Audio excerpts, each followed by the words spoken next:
Bonjour à tous, donc dans cette vidéo nous allons regarder donc les prérequis pour le chapitre donc sur la forme de la Terre, donc de première enseignement scientifique, donc ce sera essentiellement des rappels de seconde et de collège.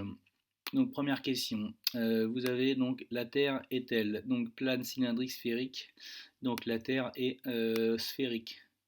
Donc cylindrique, donc ce serait un cylindre comme un tube, c'est pas ça, elle est pas plate, c'est pas une assiette, quoique une assiette n'est pas plate forcément, et ronde, ça c'est parce que ce sera à deux dimensions.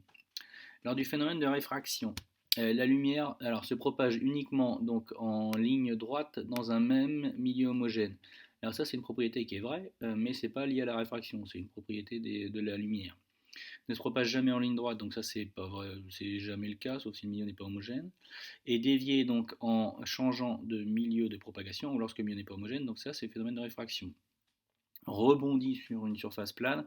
Donc la lumière ne rebondit pas. La lumière, c'est pas une balle. Par contre, quand on dit rebondit sur une surface plane, c'est certainement pour vous faire penser à un autre phénomène qui se passe avec la lumière, ce qu'on appelle le phénomène de réflexion, que vous avez également vu en seconde. Indiqué sur le schéma où sont situés donc le diamètre. Donc le diamètre ici, c'est l'extrémité quand on passe d'un point à l'autre en passant par le centre. Le rayon ici, petit b en vert, un arc de cercle ici c'est petit d, donc c'est une portion donc, de la circonférence qui est le tour complet, et enfin le cercle étant l'objet mathématique. La relation qui donne la circonférence d'un cercle à partir de son rayon, donc la formule est 2π fois le rayon, donc 2π fois le rayon, alors pi fois le diamètre. Cette formule-là, pi r carré, doit vous faire penser normalement à la surface, donc l'air de la surface.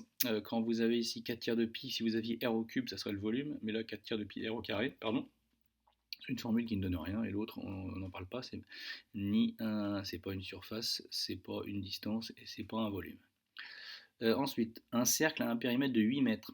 La longueur de l'arc d'un quart de cercle est de... Alors, si vous avez le tour complet qui fait 8 mètres, et bien si vous prenez un quart de ce cercle, vous allez trouver 8 divisé par 4, c'est-à-dire 2 mètres. Ce n'est rien d'autre que de la proportionnalité. Alors, il y a aussi cette proportionnalité entre tous les angles. Je m'explique. Un tour complet, c'est 360 degrés. Donc, si vous cherchez un quart de cercle, par exemple, ici, ça correspondrait à 90 degrés. Donc là, c'est assez simple de diviser par 4. Si vous aviez un angle, par exemple, de 32 degrés, et que vous connaissez le périmètre, et qu'on vous demande la longueur de l'arc de cercle correspondant à 32 degrés, il suffit juste de faire un petit tableau de proportionnalité, sachant que pour 360 degrés, vous avez une longueur connue. Vous cherchez pour 32 degrés la longueur de cet arc, vous faites un petit tableau de proportionnalité, un petit produit en croix, et vous trouvez par proportionnalité, je me répète, la longueur de l'arc que vous cherchez. La somme des trois angles d'un triangle. Alors là, elle vaut donc 180 degrés. Donc c'est-à-dire qu'ici, vous avez dans ce schéma A plus B plus C qui vaut 180. Parmi les couples suivants, la latitude et la longitude de Paris sont données par, donc vous avez la latitude ici, la longitude. Paris, regardez bien ici, est proche du méridien de Greenwich. Donc c'est-à-dire que sa longitude, comme ça, donc va être proche ici donc de 0. Et elle est du côté S, c'est-à-dire du côté positif. Donc ça veut dire que ici c'est 2,3. Donc ça veut dire que celle-là n'est pas possible et que celle-là n'est pas possible. Ensuite ici, par rapport au méridien par rapport à l'équateur, pardon maintenant. Vous voyez bien que Paris est situé au-dessus de l'équateur, donc avec un angle qui va être positif. Donc ici 48, on est entre, ici si vous regardez au niveau de la latitude, on est entre 30 et 60, on est à peu près au milieu, donc on est proche de 48,9 en valeur positive. Donc c'est pour ça que la bonne valeur, c'est la A. Ensuite, dans l'expérience photographiée ci-dessous, une tige est glissée à travers des plaques trouées pour matérialiser le rayon de la lumière. Quelle est la propriété mise en évidence dans cette expérience?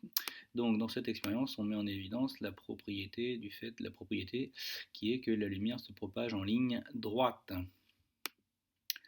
Ensuite, latitude et longitude. À la surface de la Terre, un point est repéré donc par ses coordonnées angulaires géométriques. Les coordonnées angulaires du point petit m, grand M ici. Donc vous avez 60 degrés nord, 80 degrés est Donc après, vous pouvez avoir soit mettre des positifs ou des négatifs ou des nord, sud, est, ouest. 60 degrés nord, 80 degrés ouest, 80 degrés nord, 40 degrés ouest. Donc ici, qu'est-ce qu'on voit? On voit que le point M en longitude. Donc il est à une longitude ici de 80 degrés et vers l'est. Donc ici, a priori, ce serait celui-là. Et au niveau de la latitude ici, donc vous avez une latitude qui correspondrait à un angle ici correspondant ici donc à 60 degrés. Donc les coordonnées qui correspondraient parfaitement au repérage de ce point seraient 60 degrés nord, 80 degrés est. Triangle et triangle rectangle. Exprimer le cosinus, le sinus et la tangente de l'angle β, donc dans ce triangle. Alors, donc pour le cosinus, donc le cosinus de l'angle β. Alors, cosinus, c'est côté adjacent sur hypoténuse. Donc, si on applique ça, on va voir que ici, le côté adjacent, bah, c'est ici AB, et l'hypoténuse, c'est BC. Donc le cosinus sera égal à, donc on a dit côté adjacent, donc AB, divisé par hypoténuse BC. Ensuite, le sinus. Donc le sinus de l'angle. Donc β. Donc ça sera toujours divisé par l'hypoténuse. Ça n'a pas changé. Sauf qu'on ne va pas diviser par l'hypoténuse le côté adjacent, mais le côté opposé. Donc le côté opposé, si on remplit, donc cette fois-ci ça va être donné ici, on va regarder ici par rapport à l'angle, le côté opposé, donc celui-là généralement celui on se trompe le moins, donc ici ça sera AC sur BC. AC sur BC. Et enfin il nous reste le dernier, la tangente, donc tangente de β. Donc ça sera égal cette fois-ci. Donc là, on divise plus par le. En fait, c'est sinus divisé par cosinus. Et donc ça va être le côté opposé. Ça va être le côté opposé divisé par le côté adjacent. Donc ce qui va donner côté opposé AC divisé par le côté adjacent. Donc on est à AB. Ensuite, les éclipses se produisent lorsque le Soleil et la Lune sont alignés. Dans le schéma, s'agit-il d'une éclipse de Lune ou de Soleil?